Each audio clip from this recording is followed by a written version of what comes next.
pós-créditos e no vídeo de hoje eu vou falar do 21º filme do universo cinematográfico da Marvel e o antepenúltimo filme da fase 3. Eu estou falando, é claro, de Capitã Marvel. Capitã Marvel gerou muito barulho na internet antes de estrear por diversos motivos. O principal deles sendo a Brie Larson, que foi a atriz vencedora do Oscar escalada para interpretar a personagem principal. Porque muita gente, na sua maioria, muitos homens, ficaram ultrajados com a ideia de você chamar uma atriz declaradamente feminista para interpretar uma personagem feminista dos quadrinhos. Além disso, muita gente...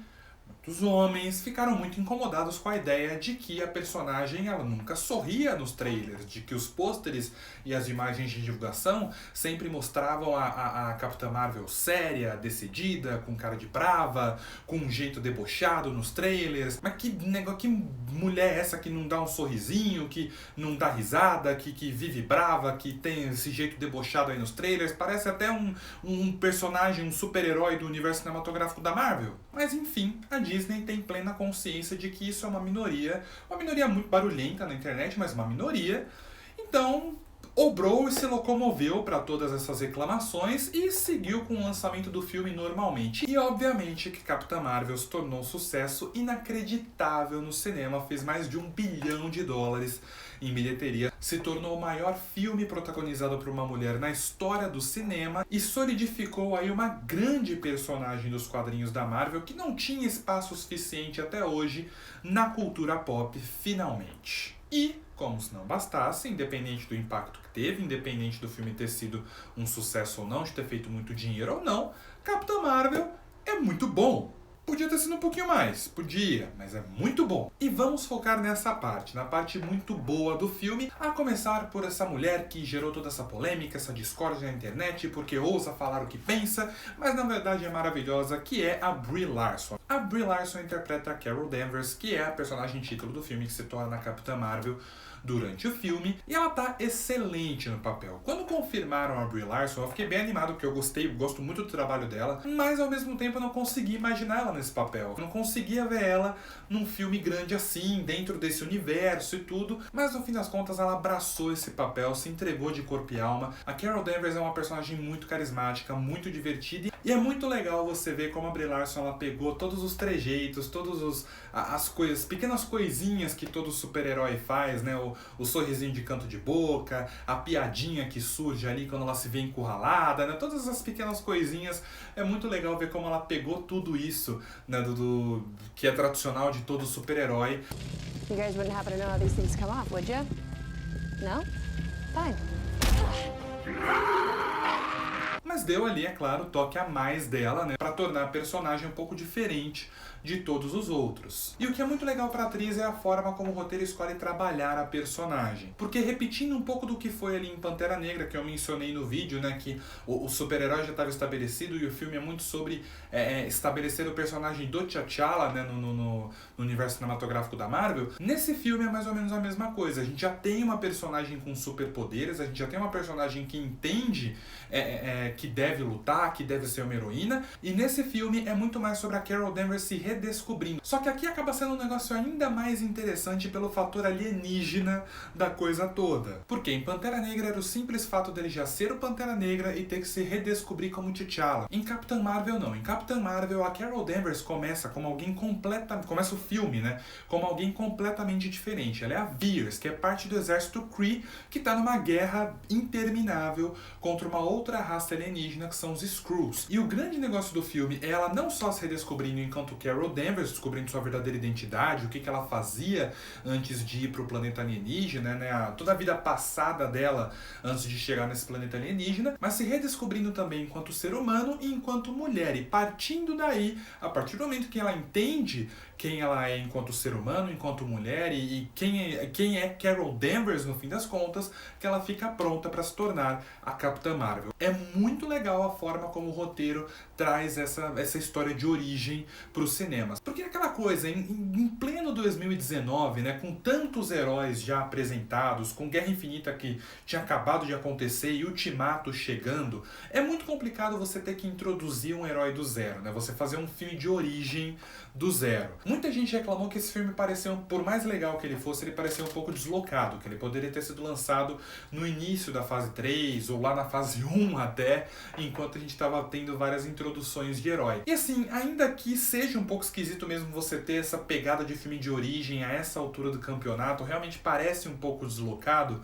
eu acho válido que eles tentaram fazer uma coisa diferente. Na verdade, não que ele tenta fazer diferente, ele tenta fazer algo a mais, né? Porque é um filme sim sobre a origem da Capitã Marvel, né? Ela se torna a heroína que a gente vê em Vingadores Ultimato mais pro final do filme, como acontece em qualquer filme de origem, mas é um filme também sobre a origem da Carol Danvers, né? Sobre a Carol Danvers se redescobrindo e entendendo quem ela é e qual é a função e qual é o papel dela nessa história toda e quem ela realmente deve ser. E a Brie Larson consegue representar isso muito bem, principalmente ali no clímax do filme que ela conversa com a personagem da Annette Bening, que ali naquele momento está interpretando a grande inteligência, né? Que ela combate a grande inteligência e termina vencendo. Você vê uma pequena amostra do porquê que a Brie Larson foi escolhida para ser essa personagem. Uma coisa que justifica um pouco o momento que a Capitã Marvel está estreando, né? A gente está estreando ali entre Vingadores Guerra Infinita e o Ultimato, é muito o universo que ele apresenta. Porque é um universo que leva um pouco... O Guardiões da Galáxia já tinha feito muito isso, o Ragnarok também,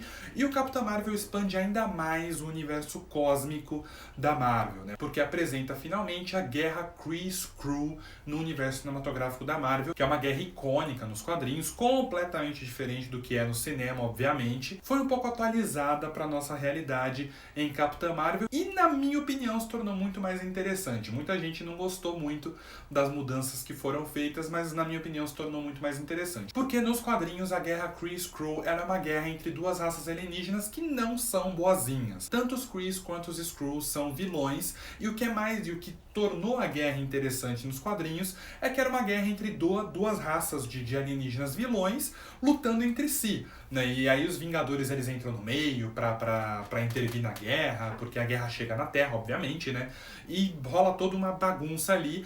Essa guerra ela foi muito... Tem muitos paralelos, né, nos quadrinhos com a guerra entre Israel e Palestina, onde não é tão simples assim você conseguir definir qual lado que tá certo, qual lado que tá errado, tem todo um monte de questões ali envolvendo a coisa toda. E nos quadrinhos é assim, as linhas entre o que é certo e o que é errado ficam muito borradas. Já no cinema, a guerra ficou completamente diferente e muito mais clara. As linhas ali são muito mais claras. Porque no cinema, os Krees resolveram impor a ideologia deles, né, as leis deles em cima dos Skrull, e os Skrull falaram, não vamos se curvar a vocês, não vamos aceitar as suas ideologias. E os Kree falaram, ok, então nós vamos destruir vocês. E a guerra toda começou porque os Skrull resolveram, obviamente, se defender. E os Skrulls estão aí fugindo e se defendendo sempre que possível para conseguir encontrar um lugar para se esconder dos Krees que estão tentando matar eles depois que eles não aceitaram a ideologia dos Kree. É uma virada inesperada pro filme, tanto para quem conhece quanto para quem não conhece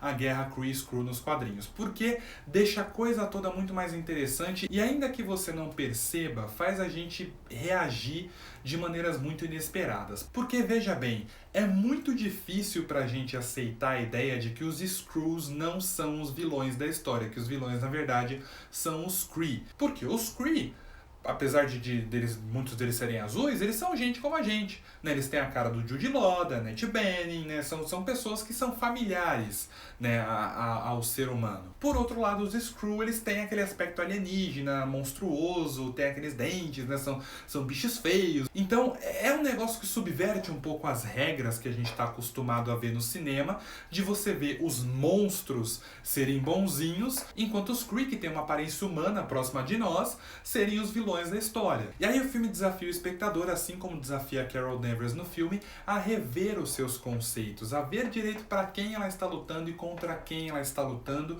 e contra quem realmente vale a pena lutar. Então é muito interessante a forma como o filme traz um elemento tão icônico dos quadrinhos, né, para o cinema, e a forma como ele atualiza isso de uma maneira inesperada e muito interessante. Porque afinal de contas a gente está falando aí de um grupo de personagens que é muito diferente, que vive numa realidade muito diferente da nossa e que não querem nada além de um lugar para viver. E já que eu estou falando dos Skrulls, vale abrir o parênteses aqui para falar do Talos, interpretado pelo Ben Mendelsohn, que começa o filme como um vilão, mas no fim das contas acaba se tornando não um herói, mas um personagem, né, pra se apoiar na história toda. E do elenco todo, que é um elenco fantástico, inclusive, o Ben Mendelsohn acaba sendo um dos melhores e mais divertidos em cena. Sob quilos de maquiagem na cara, ele se divertiu muito fazendo o papel. O Ben Mendelsohn, ele tá num typecasting louco de vilões nos últimos anos, que ele só interpreta vilão em todo filme que ele faz.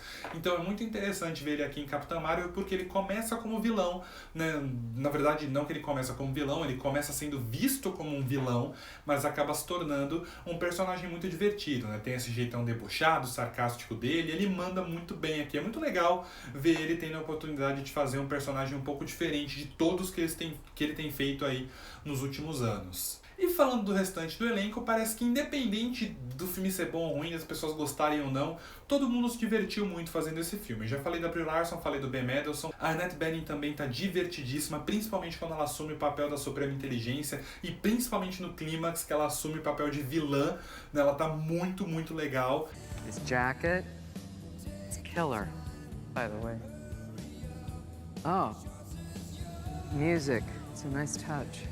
O Jude Law tá ali meio que pagando as contas como o Young Rod, né? Não faz muita coisa, não faz muita diferença, é um vilão, é um personagem bem relevante no fim das contas. A Lashana Lynch também tá fantástica como a Maria Rambeau, inclusive pra mim foi uma das melhores em cena, e inclusive que legal isso nesse filme, né? Porque a Maria Rambeau, ela é a melhor amiga da Carol Danvers na história, né? E a amizade delas é muito bem explorada no filme, principalmente quando as duas se reencontram mais ali no segundo ato da história. E o que eu acho muito legal no filme é que eu sei que muita gente shippa as duas, tudo, e ok, bacana shippar, mas independente do ship, o que ficou oficialmente no filme é uma amizade muito verdadeira entre duas mulheres muito fortes e independentes. Então é muito legal você ver isso no cinema, porque é muito raro você ver isso. Se você parar bem para analisar, é muito raro você ver uma amizade entre duas mulheres de personalidade forte e completamente independentes, né? Normalmente mulheres assim estão sempre em lados opostos no cinema, elas são sempre colocadas uma contra a outra, né? Elas nunca podem ser amigas, então é muito legal você ver em Capitã Marvel, e a Lashana Lynch faz um excelente papel aqui, né? A Maria Rambeau é uma personagem muito legal, provavelmente a próxima vez que ela for aparecer já não vai ser essa atriz, né? Se for, ela já vai estar com a maquiagem de envelhecimento, porque o filme provavelmente vai se passar nos dias atuais, mas é uma personagem muito legal, muito divertida. A Lashana Lynch é extremamente carismática e foi realmente muito, muito bacana você ver uma amizade tão sincera entre duas personagens que são tão fortes e duas mulheres independentes, né, no cinema. Mas o melhor em cena, quem rouba o filme junto com a Brie Larson, né, quem tá ali junto com ela, comandando o filme do começo ao fim, é ele. E é impressionante que ele consiga fazer isso depois de tanto tempo envolvido com esse personagem. Eu estou falando, é claro, do Samuel Jackson interpretando o Nick Fury. É claro que aqui ele tem a oportunidade de fazer uma coisa um pouco diferente, não muito diferente, mas um pouquinho diferente com o personagem, já que ele está interpretando o Nick Fury nos anos 90. Mas mesmo assim, o Samuel Jackson tá sensacional. E é muito legal você ver esses filmes em que ele participa de Nick Fury, principalmente esses que ele tem um espaço maior. Aqui acho que é o filme em que ele tem mais espaço, ele é um dos personagens principais. É muito legal você ver esses filmes porque você vê como o Samuel Jackson genuinamente gosta desse personagem. Ele gosta de verdade de fazer esses filmes. E consequentemente ele tem uma química espetacular com todo mundo da Marvel, né? Aqui nesse filme, ele e a Brie Larson são fantásticos juntos, fazem uma dupla maravilhosa o filme todo, eles carregam o filme do começo ao fim. E além disso, não tem como falar do Nick Fury em Capitã Marvel sem falar da tecnologia de rejuvenescimento, que é inacreditável. Eu realmente não consigo entender como eles fizeram algo tão bom, tão competente e que se sustentasse por tanto tempo de filme como esse CG de rejuvenescimento do Nick Fury. É claro que assim, o Samuel Jackson também tá conservadaço, né? Ele não tá aparentando tá tão velho assim, né? Pros caras terem tanto trabalho rejuvenescendo ele. Mas mesmo assim, já dá pra ver que ele tá um pouco... que ele já não tem a idade que ele teria em Capitã Marvel. Então, o que é feito com ele aqui nesse filme, o CG que é utilizado pra conseguir rejuvenescer ele, é incrível. E é impressionante porque na maioria dos filmes em que a gente viu essa tecnologia, é sempre com papéis pequenos, né? Principalmente nos filmes da Marvel. A gente viu o Michael Douglas mais novo, o Robert Downey Jr. mais novo, a Michelle Pfeiffer, se não me engano, aparece em Homem-Formiga e a Vespa também um pouco mais nova. A gente nunca viu esse efeito sendo utilizado o filme inteiro da Marvel. Em todos os filmes em que eu vi essa tecnologia sendo usada ali em grande parte da história, a longo prazo, o efeito fica bem feio.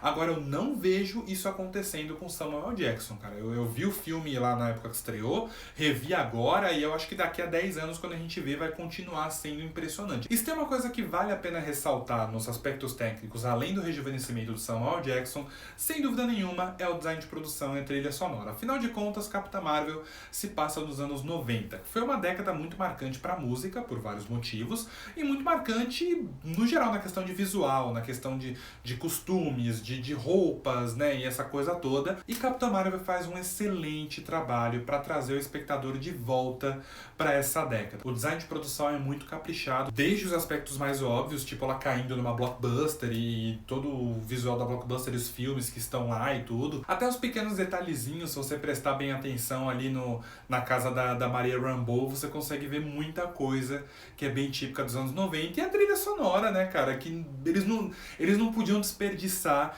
a oportunidade de usar várias músicas dos anos 90 na trilha sonora desse filme, né? Eu já sabia, quando falaram que Capitã Marvel ia se passar nos anos 90, eu já pensei que eles iam fazer o possível para enfiar o máximo de músicas famosas dos anos 90 que eles pudessem, e é o que eles fazem nesse filme. Em alguns momentos sou até um pouco deslocado. A sequência da Suprema Inteligência, aquela conversa com a Suprema Inteligência que toca Come As You Are do Nirvana, parece muito que eles fizeram o filme inteiro e fizeram essa sequência sem música, e aí se deram conta de que esqueceram de colocar Nirvana na trilha sonora do filme. Nirvana foi muito icônico nos anos 90, então enfia Nirvana em alguma cena do filme, na cena que der, aí enfiaram nessa, porque ficou um negócio muito aleatório, muito deslocado, muito esquisito, mas na maior parte do tempo as músicas funcionam, né? Uma trilha sonora muito divertida, principalmente de você ouvir depois que você vê o filme, né? De você procurar a playlist no Spotify, que tem inclusive, né? Você procurar a playlist com toda a trilha sonora, é muito divertido de ouvir. São músicas muito bem escolhidas, são bem divertidas, são bem anos 90 mesmo. A sequência que ela luta ali com o grupo dela, né? Contra o grupo dos Kree ali, que era do grupo dela, é uma sequência que tem uma música que grita anos 90. E, inclusive, eu falei aqui da luta contra os Kree. Esse é mais um filme que as sequências de ação, elas são muito boas, são realmente muito boas, muito divertidas de se assistir. A sequência no trem é sensacional, e toda a sequência ali de luta contra os Kree no final do filme também é excelente. Mas assim, por mais que as sequências de ação sejam muito boas, nem foi o que acabou me interessando mais no filme, nem é a parte mais interessante do filme. Esse é mais um filme em que eu acho a história, a forma como ela é contada e os personagens tão mais legais do que as sequências de ação, que as sequências de ação acabam meio que sendo só um protocolo que tem que seguir, porque é um filme da Marvel, é um filme de super-herói da Marvel, então tem que ter sequência de ação, então bota aí umas sequências de ação. Mas eu sinto que o foco nem era esse, né? Ok, é legal você mostrar a Capitã Marvel em ação, né? Você mostrar o que ela pode fazer, mas eu acho que eles estavam muito mais focados nessa parte dela se redescobrir, nessa parte dela entender quem ela era. Isso tudo é muito bem feito, isso cria até um paralelo mesmo com os Skrull, que eu falei aqui, com toda a história dos Skrull que eu falei aqui antes no vídeo, né? Cria todo um paralelo muito legal, que meio que explica a motivação dela em querer lutar por eles até o fim, né? A forma como o filme mostra ela tomando a decisão fala muito disso, né? Porque os Skrull, como eu falei, são uma raça alienígena que estão ali fugindo, estão se escondendo para conseguir sobreviver, e a Carol Danvers, ela percebe num determinado momento do filme que é isso que ela fez a vida toda também. Ela passou a vida toda se escondendo quem ela realmente era, quem ela realmente poderia ser. Isso tanto antes dela se tornar parte do exército dos Kree, ela adquirir ali parte do DNA Kree, até depois disso acontecer. E é por isso que o momento que ela se liberta dessas amarras é muito bonito, porque não é só sobre os poderes poderes, né? Não são só os poderes que fazem a Capitã Marvel, é muito da atitude também. Não é só o fato dela estar brilhando com o cabelo pra cima, mas sim o fato de que nesse momento em que ela libera todos os poderes dela, é quando ela decide que ela vai ser quem ela quiser ser, que ela não vai mais se limitar e que ela vai ser quem ela quer ser, independente do que os outros pensam. Isso é uma mensagem fantástica e muito bem mostrada no filme por público-alvo dele. E é por isso que eu disse que apesar desse filme ele seguir muito dos moldes de filme de super-herói, ele faz algo a mais, ele vai além. Porque esse filme é sobre a Carol Danvers não só se descobrindo enquanto Capitã Marvel, mas se redescobrindo enquanto ser humana e se descobrindo enquanto mulher independente e poderosa, que não precisa, como ela mesma diz no final do filme, não precisa se provar pra ninguém. E só por isso esse filme já vale muito a pena. Porém, apesar dessa mensagem ser muito bem mostrada, ser muito bem representada, o filme ele fica devendo em algumas coisas e ele tem uns pequenos excessos. Por exemplo, o filme tem 2 personagens easter eggs que são completamente dispensáveis, que são o Agente Coulson e o Ronan. Sim, eu entendo que eles fazem parte do universo, e faz sentido o Agente Coulson ser ali o novato junto com o Nick Fury, e o Ronan, que é um Kree, fazer parte dessa história toda. Mas pra que eles estão no filme, cara? Pra que o Agente Coulson foi chamado pra esse filme? Foi só pra lembrar que ele realmente existe, que Agente da S.H.I.E.L.D. é canônico no universo cinematográfico da Marvel, porque não faz diferença nenhuma. É um personagem completamente descartável. E, inclusive, só mostra que a maquiagem digital de rejuvenescimento, todo o dinheiro que eles tinham pra gastar nisso, foi gasto no Samuel Jackson, porque a maquiagem digital do Clark Gregg tá péssima. E o Ronan também foi a mesma coisa da música do Nirvana. Parece que lembraram, quando tava pra acabar a produção do filme, parece que lembraram que ele também era um Kree.